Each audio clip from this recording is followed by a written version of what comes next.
उधमपुर के शिवघरदर इलाके में फौज का हेलीकॉप्टर क्रैश। हादसे में पायलट और को पायलट जाम बहक। फौज ने जाम बहक पायलट्स की मेजर रोहित कुमार और मेजर राजपूत के तौर की शनाख्त। दोनों को खराज तहसीन की गई पेश।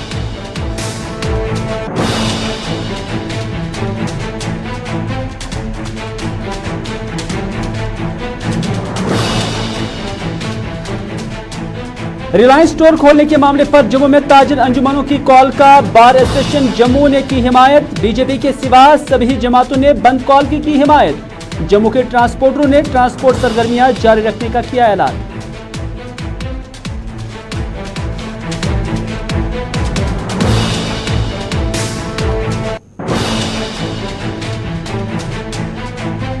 और श्रीनगर में कोविड के बढ़ते मामलों के बीच ताजरों की डीसी श्रीनगर के साथ हुई मीटिंग। तजारती सरगर्मियां जारी रखती हैं तो एसओपीएस पर करना होगा अमल। शादी की तकरीबात भी बिला परमिशन नहीं होंगी मुनक्किद। डीसी श्रीनगर ने की आवाम से ताउन की अपील।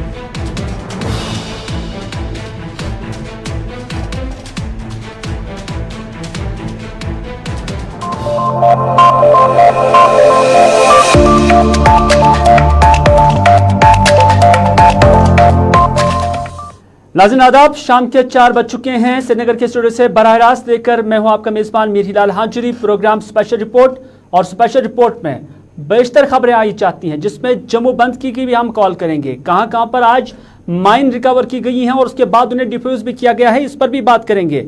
और रिलायंस के जो स्टोर जम्मू में खोले जा रहे हैं उस पर ट्रांसपोर्ट का किस तरह का रद्दमल रहा और बार एसोसिएशन जम्मू ने क्या कुछ कहा और जम्मू कश्मीर की पीडीपी सदर महबूबा मुफ्ती ने इस पर क्या कुछ कहा, यह भी आप तक पहुंचाएंगे। लेकिन जम्मू के अंदर ही आज एक हेलीकॉप्टर क्रैश हुआ है और यह हेलीकॉप्टर फौज का हेलीकॉप्टर था और ये पटनी टॉप इलाका जो कि उधमपुर में पड़ता है, यहां पर क्रैश हुआ है।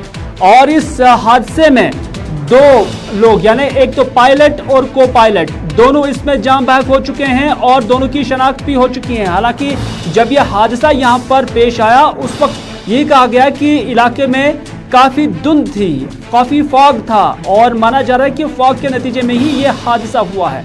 हालांकि जो फौजी जराए हैं या इसके एक्सपर्ट्स हैं वो इसका दूसरा एंगल इस तरह से भी देखते हैं कि कहीं ये इमरजेंसी लैंडिंग करते हुए यहाँ पर हादसे का शिकार तो नहीं हुआ। हालांकि इसकी अभी तहकीकात ही की जा रही है, लेकिन अभी तक फौज की जानिब से भी अब उन्हें श्रद्धांजलि भेज दी गई है। उन्हें उनकी तस्दीक भी की गई है कि इस हादसे में जो पायलट और को पायलट है उनकी भी अब शनाख्त हो चुकी है। और पायलट जो है उसमें मेजर रोहित कुमार और जो को पायलट है वो मेजर राजपूत के तौर पर उनकी शनाख्त हुई है।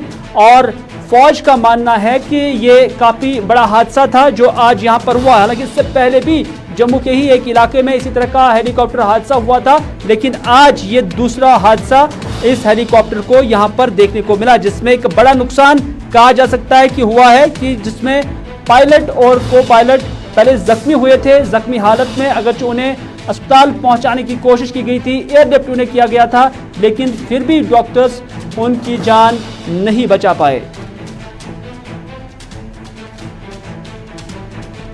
से एक दुखद घटना सामने आई। उधमपुर का पत्नी टॉप जो विश्व का प्रसिद्ध पर्यटक स्थल भी माना जाता है, वहां पर आज आर्मी का एक चॉपर दुर्घटनाग्रस्त हो गया और इस दुर्घटना में 2 पायलट्स, एक मेजर और एक कैप्टन रैंक के थे, दोनों की इस हादसे में मौत हो गई।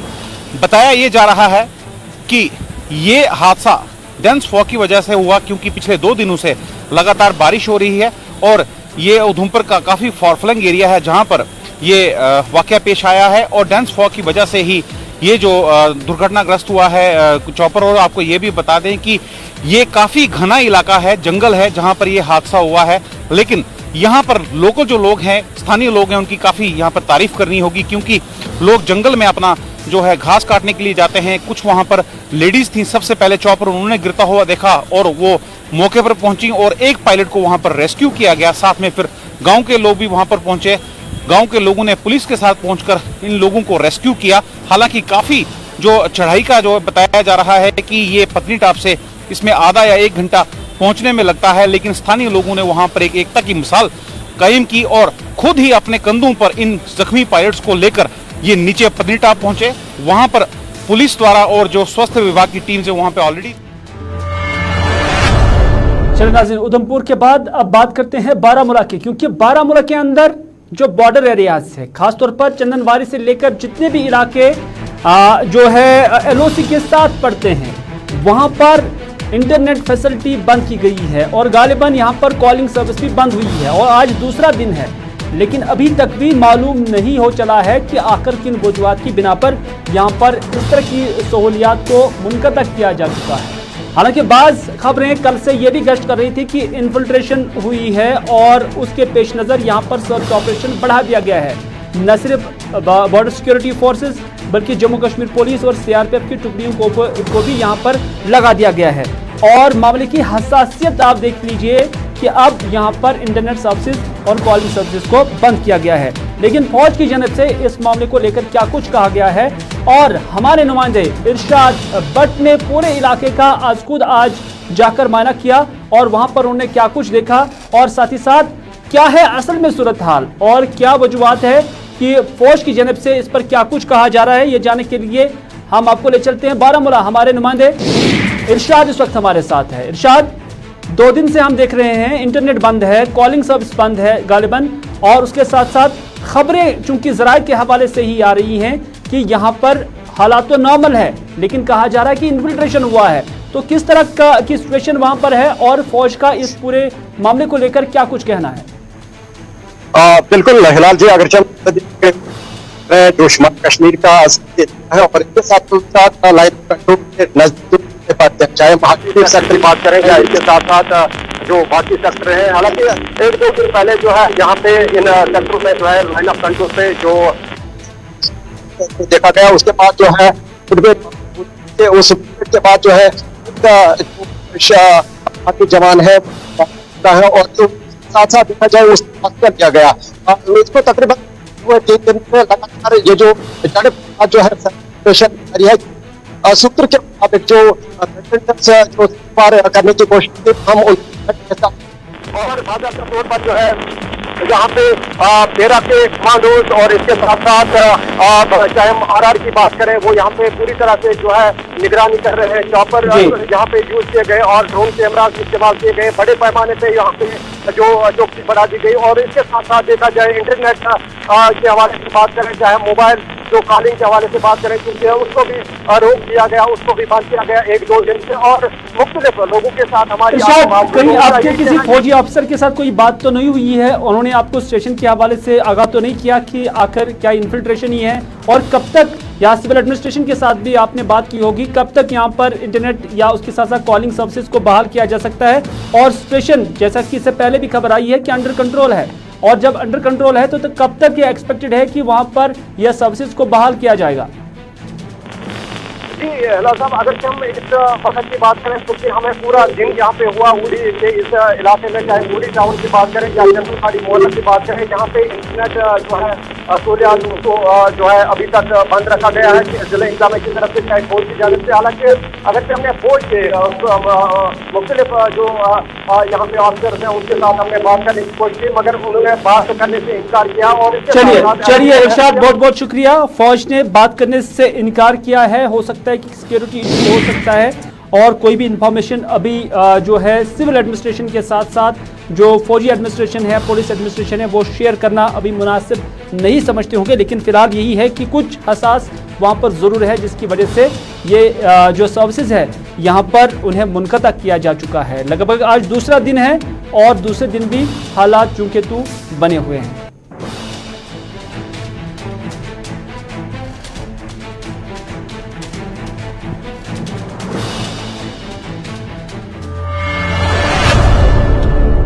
अगली खबर में बात करते हैं आईईडी की, क्योंकि आईईडी न सिर्फ आज श्रीनगर के एयरपोर्ट के नजदीक हुमामा इलाके में डिफ्यूज की गई है, बल्कि 3 आईईडीज के हवाले से खबर मिल रही है कि कुपवारा के अंदर जो दूर दराज इलाके हैं वहां पर भी पाई जा चुकी हैं। और इन 3 जो लोकली बनाई गई हैं, लोकली मेड ये आईईडीज थी और इससे भी नुकसान हो सकता है, लेकिन फौज को इस हवाले से पूरी सूचना मिली है, पूरी इंफॉर्मेशन मिली है और उसके बाद इन आईईडीज को यहाँ पर बरामद किया जा चुका है। और ये भी कहा जा रहा है कि ऐसे ही मवाद के लिए यूरिया का जो इस्तेमाल है वो भी होता है, वो भी लगभग 3 किलो के आसपास यहाँ पर बरामद किया जा चुका है। आपको बताते चले कि ये जो रिकवरीज हुई हैं ये कुपवारा के दूरदराज इलाका करालपुरा के अंदर ही एक बहक में, जिसे एक शेड के नाम से भी हम कह सकते हैं, वहां पर इससे बरामद किया जा चुका है। और जब फौज को ये सूचना मिली है, ये इत्तला मिली थी, तो इत्तला मिलने के बाद ही उन्होंने इसे रिकवर किया। लेकिन न सिर्फ इस मवाद को यहाँ पर रिकवर किया गया है, बल्कि शेड के मालिक जो है, शेड के मालिक समेत मुतअद्दिद अफराद को भी हिरासत में लिया गया है और उनके घरों की भी तलाशी ज़राए के हवाले से की गई है, उनसे पूछताछ की जा रही है, क्योंकि मामला सिक्योरिटी के साथ वाबस्ता है।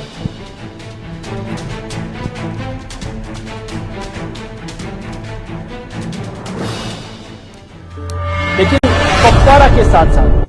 कुपवारा के साथ साथ शहर श्रीनगर के अंदर या जिला बड़गाम के अंदर या कहिए आप श्रीनगर के जो हवाई अड्डा है उसके बिल्कुल 2 से 2.5 किलोमीटर दूर ही इलाका हुमहामा इलाके में भी एक बारूदी सुरंग, एक आईडी जो है वो बरामद की जा चुकी है। माना जा रहा है कि दौरान शब यहाँ पर पुलिस को इत्तला थी कि इस गोगो इलाके के नज़दीक ही ये मवाद यहाँ पर एक बॉक्स में है और उसके बाद एक बैग में है, और उसके बाद फौज को भी तलब किया गया, बम डिस्पोजल स्क्वाड को भी तलब किया गया और उसके बाद इसे डिफ्यूज भी किया गया है। हमारे साथी इरफान फाजिल ने जाए मौका पर जाकर सूरत हाल जाने की कोशिश की और साथ ही साथ जो पुलिस है कंसर्न उनके साथ भी इस हवाले से मुफस्सल तफसीलात हासिल की है।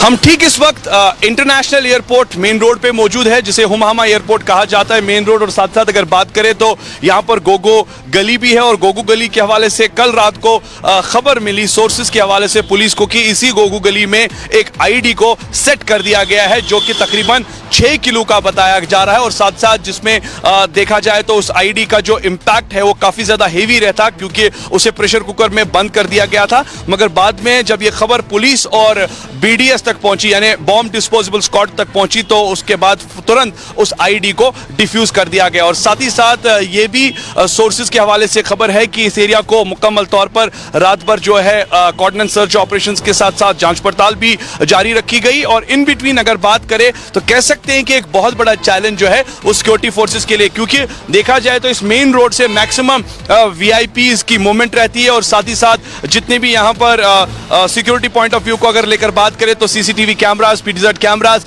या सर्च वॉच जो है तकरीबन सिक्योरिटी की तरफ से 24/7 रहता है। तो कह सकते हैं कि एक बहुत बड़ा चैलेंज आने वाले टाइम में सिक्योरिटी फोर्सेस के लिए हो सकता है। वीडियो जर्नलिस्ट इमरान तारिक के साथ सईद इरफान फाजिल, गुलिस्तान न्यूज, श्रीनगर, कश्मीर।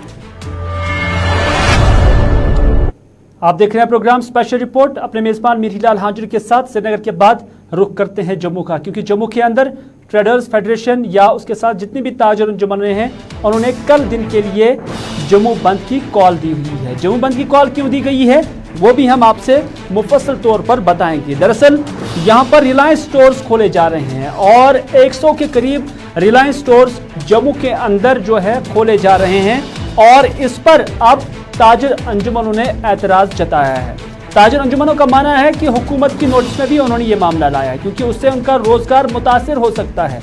धारा 370 यानी दफा 370 हटाए जाने के बाद ताजर अंजुमनों का कहना है कि सरकार ने उन्हें यकीन दहानी कराई थी कि जम्मू कश्मीर के लोगों को अपलिफ्ट किया जाएगा, तामीर और तरक्की के दरवाजे खुल जाएंगे और उसके साथ साथ जॉब के एवेन्यूज भी खुल जाएंगे। लेकिन उनके बकौल ये सितम ज़रीफी है कि अब उनके जॉब छीने जा रहे हैं। नतीजा यही है कि अब जम्मू के अंदर जो ताजर बिरादरी है उन्होंने एहतजाज करना शुरू कर दिया है और बाज़ाब्ता तौर पर 22 सितंबर यानी कल के दिन जम्मू बंद रखने का उन्होंने ऐलान किया है। आगे हम आपको बताएंगे कि किस किस जमात ने इनका साथ दिया है जम्मू के अंदर। लेकिन पहले ताजर बिरादरी क्या कहती है, उन्हें किस तरह की ग्रीवेंसेस है, उन्हें कहां कहां पर रिजर्वेशंस हैं, पहले वो हम आप तक पहुंचाते हैं।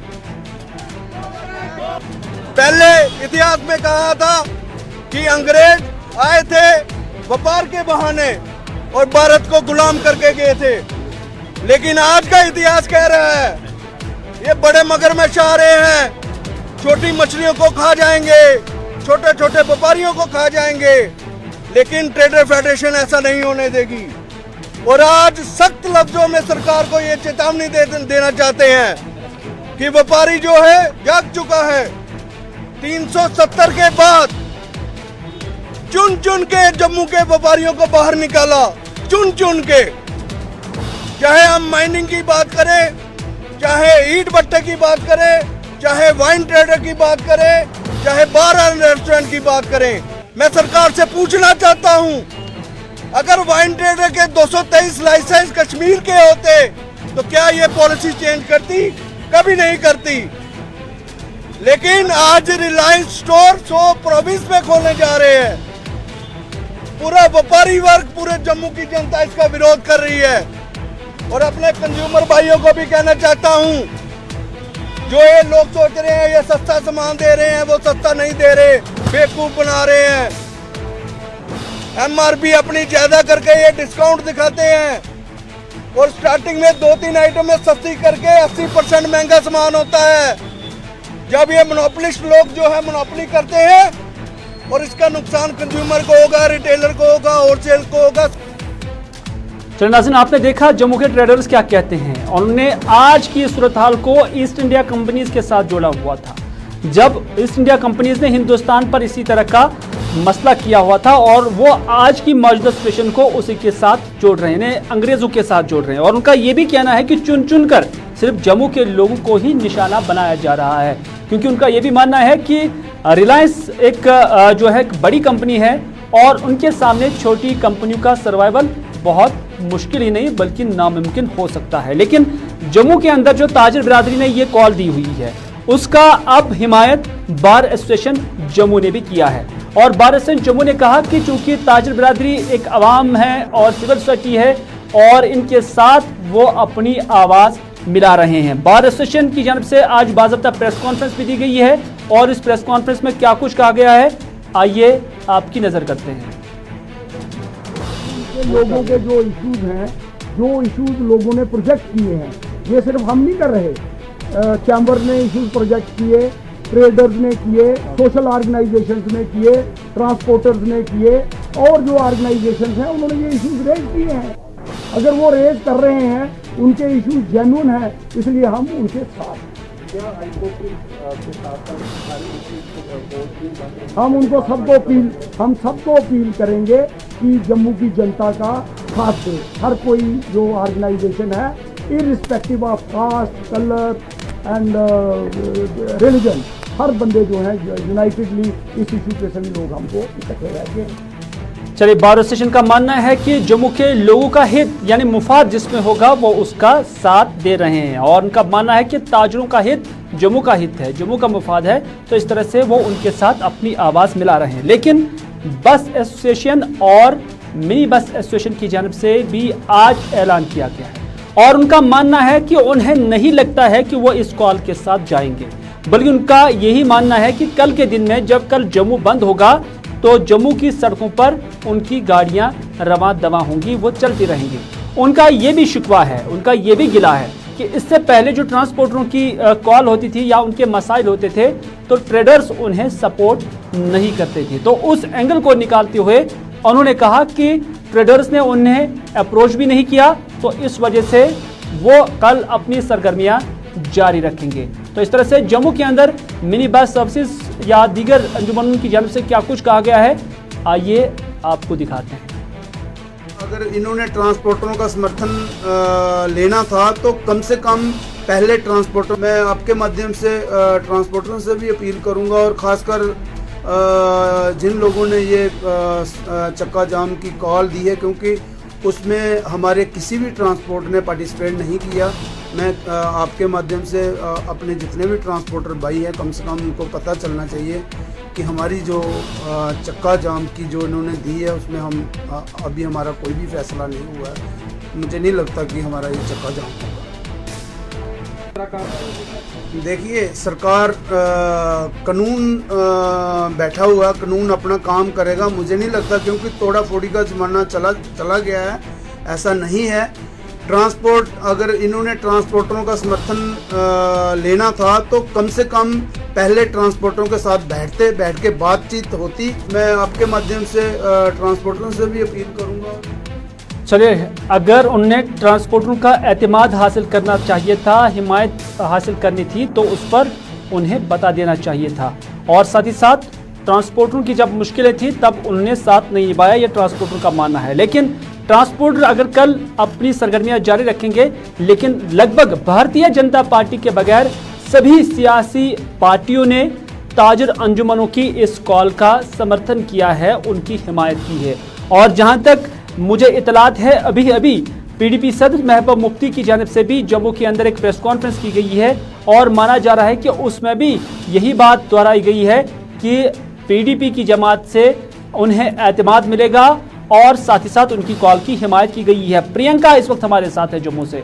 प्रियंका, आपका खैर मकदम है। जानना चाहेंगे कि हमने ट्रांसपोर्टर का व्यू भी देखा, ताजरों का व्यू भी देखा और हमने बार एसोसिएशन जम्मू का व्यू भी देखा, लेकिन पॉलिटिकल पार्टीज का जो जम्मू की खासतौर पर पॉलिटिकल पार्टीज है, उनका इस हड़ताल के तई, इस जम्मू बंद के तई किस तरह का रुख है? क्योंकि खबरें आ रही हैं माइनस बीजेपी, सभी पॉलिटिकल पार्टियां एक ही प्लेटफॉर्म पे हैं, एक ही पेज पे हैं। फिलहाल अगर बीजेपी के अलावा तमाम जितनी भी पॉलिटिकल पार्टी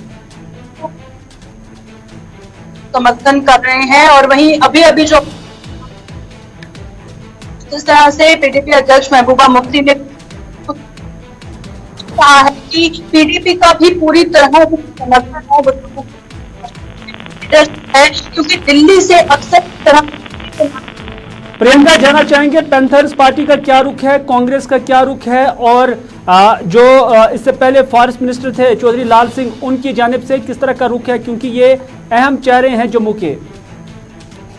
मैं आपको बता दूं, हिलाल चाहे हमारा नेशनल कॉन्फ्रेंस की बात अपनी पार्टी की बात करें या फिर कांग्रेस की बात करें, पार्टी से अगर बीजेपी को माइनस तो पूरी तरह से ट्रेडर्स को समर्थन दिया जा रहा है। सबका यही कहना है कोविड ने पहले ही जो बिजनेसमैन है, जो दुकानदार हैं, उनकी कमर तोड़ दी है, इतना असर इकोनॉमी में पड़ा है। और ये जो डिसीजन लिया जा रहा है रिलायंस कंपनी के 100 जियो स्टोर्स खोलने का, ये बहुत बड़ा नुकसान जो है यहाँ के व्यापारियों को करेगा। और सबसे बड़ी बात, जो गरीब जनता है, जो छोटे व्यापारी हैं, वो पूरी तरह से खत्म हो जाएंगे। तो पूरी तरह से जो सपोर्ट है वो तमाम पॉलिटिकल पार्टीज का लिया जा रहा है। कांग्रेस लीडर से जब हमने बात की, उनका कहना था कि सिर्फ के लिए ही नहीं है। मुख्तसरन जानना चाहूंगा प्रियंका आपसे, जनरल पब्लिक का किस तरह का व्यू है, वो क्या चाहते हैं? क्या वो चाहते हैं कि ये रिलायंस के स्टोर्स यहाँ पे खुलने चाहिए? क्योंकि कल से ये खबरें भी गश्त कर रही थी कि इन स्टोर से सामान आम पब्लिक के लिए सस्ती होगी। और दूसरी जानब से जम्मू के लोग कहते हैं कि हमारा जो हित था वो मुतासिर हो रहा है। बल्कि कुछ ताजरों ने यह भी कहा कि ईस्ट इंडिया कंपनीज की तर्ज पर अब जम्मू पर भी यलगार लगाई गई है। आम जनता की बात करें, क्योंकि जहां पर एक तरफ बहुत सारे जगह से समर्थन मिल रहा है चैम्बर ऑफ कॉमर्स इंडस्ट्री को, चाहे बार एसोसिएशन की बात करें या फिर पार्टीज की बात करें, वहीं कुछ लोग हैं आम जनता में जो इसे वेलकम भी कर रहे हैं, जो है कहीं ना कहीं फेवरेबल भी हो। हम डेवलपमेंट एम्प्लॉयमेंट जनरेट करने की बात करते हैं, तो हो सकता है कि ये जो ज्यादा स्टोर खुलेंगे तो बहुत फायदा है, नुकसान है ही। आम जनता की कहीं ना कहीं फायदा पहुंचे, तो बहुत सारे चले प्रियंका, चूंकि आपकी आवाज भी साफ नहीं आ रही है, लेकिन जहां तक हम समझ पाए हैं जम्मू की जो बेशतर आबादी है वो इस हक में है कि यहाँ पर रिलायंस के स्टोर नहीं खुलने चाहिए, क्योंकि बार एसोसिएशन एक बड़े तबके को, एक स्टडी का एक बड़ा तबका तस्वुर किया जाता है। ट्रेडर्स जितनी भी अंजुमने जो है कॉमर्स एंड इंडस्ट्रीज के, वो भी हम देख रहे हैं कि इसके खिलाफ है। और ट्रांसपोर्ट को लेकर जितने भी पॉलिटिकल पार्टीज हैं, भारतीय जनता पार्टी को छोड़कर जितने भी पॉलिटिकल पार्टीज हैं, एक बड़ा खाता उनका भी है, वो भी अब ताजरों के हक में नजर आ रहे हैं। तो कमोबेश जम्मू की जो बेशतर आबादी है वो यही कहती है कि यहाँ पर रिलायंस के स्टोर नहीं खुलने चाहिए। लेकिन अब देखने वाली बात होगी कि क्या रिलायंस के स्टोर यहाँ पर खुल जाएंगे। हालांकि काम बहुत पहले से ही शुरू हो गया है, और अगर ये खुलते हैं तो फिर जम्मू की आवाम एब्रोगेशन ऑफ आर्टिकल 370 के बाद किस तरह का रुख दिखाते हैं और किस तरह की जो स्थिति आइंदा रह सकती है, वो अब देखने वाली बात होगी।